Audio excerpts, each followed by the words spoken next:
One of the most important things I've had to learn over the years is emotional self-control, and this is part of the self-management bit of emotional intelligence.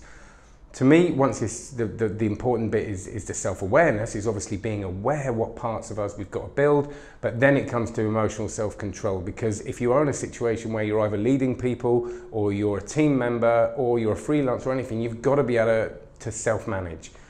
And you've got to be able to deal with your emotions. Now, what this doesn't mean, and this is really important, it does not mean stifling your emotions, becoming bulletproof, being one of those people that doesn't show any vulnerability in any situation. Because to be honest, if you do that, A, people are going to find you quite tedious, and B, they're not going to be able to relate to you. You've got to be a human, and people can empathize with you, and you can empathize with other people if you can understand other people's vulnerabilities.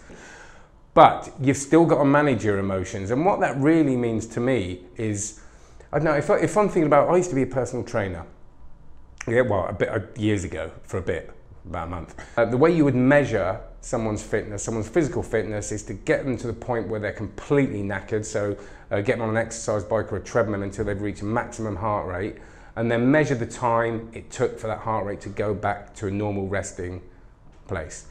Okay, so that would measure the fitness. So if you're like me at the moment, a bit unfit, I go for a run or a bike ride and I'm sitting on the edge of the pavement feeling like I'm going to vomit for about 25 minutes, you can probably get an idea that you're not that fit in that situation, in that context.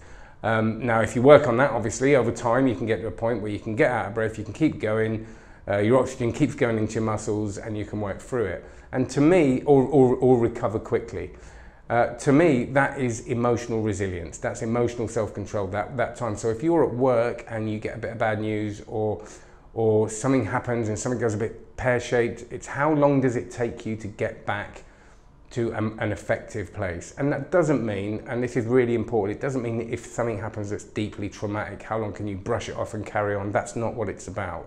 This is more about the day-to-day challenges, the day-to-day emotional upheaval. How do we take that emotion, acknowledge it, see it for what it is, look at the reality around it, maybe not let ourselves get into a state before we know all the facts, and package it up and wait until it's an appropriate time where we do have time to sit and process that and maybe come up with some actions around that.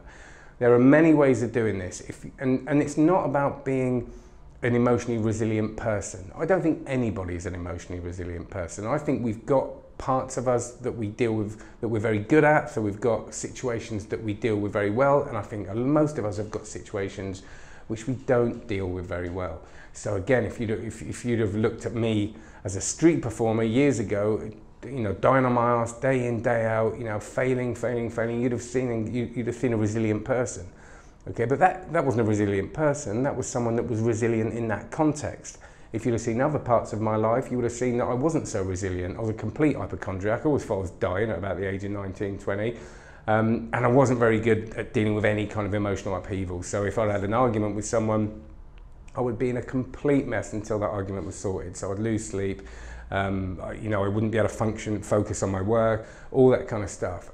You can't be like that when you're running a business, or you've got a team, or you're dealing with people every day, and those people could be your kids, or your partner, or your friends and your family. So this is really about building that ability. It's about going back to the self-awareness bit and saying, okay, which bits do I need to work on? You know, I do have to become more, be able to deal with that a little bit better. And importantly, what can I do to improve on that skill? And that's what I'm going to look at in the next videos and the next blog. What practical things can we do to sit down and say, I want to get better at that and build that? Because I've done it over years, and believe me, it works. It's a learnable thing. So if you don't want to miss the next videos, sign up, the link's below, or just check back on the YouTube channel just under Steve Faulkner. So thanks very much, have a great day.